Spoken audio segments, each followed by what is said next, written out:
Declarar voto, Velocino Ex.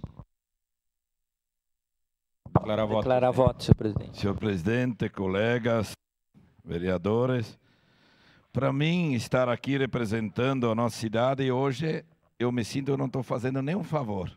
Estou fazendo o mínimo que é essa categoria. Eu tenho um cunhado que é vanzeiro, faz transporte escolar, não sei quem conhece, talvez Getúlio. E ele me fala tudo isso e mais um pouco, obedecendo aquilo que o senhor pontuou, que eu ia pontuar. Mas principalmente, ali quando ele ia transportar ali no mutirão que foi transferido àquele colégio, o desrespeito.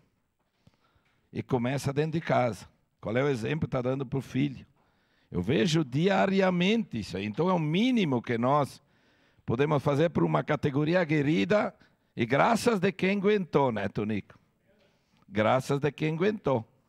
Porque muitos tiveram que vender sua van, fazer bicos para poder sobreviver e colocar comida dentro de casa. Não foi assim? Então é o mínimo que nós podemos fazer enquanto estando aqui, porque foi pontuado ali um pai que entrega praticamente ao segundo pai, a outra família, a responsabilidade que é de cada um no dia a dia, principalmente com crianças. Então é muito gratificante para mim poder estar aqui neste momento fazendo o que é da minha obrigação enquanto representante. Não é nem um favor, é o mínimo. O que a categoria está pedindo é deixe nós trabalhar. Deixe nós trabalhar, não somos nada melhor que ninguém, mas somos uma categoria que aguentou, graças a Deus. Se não tivesse vocês, eu queria ver o que seria do transporte de crianças, empresas, entre outros.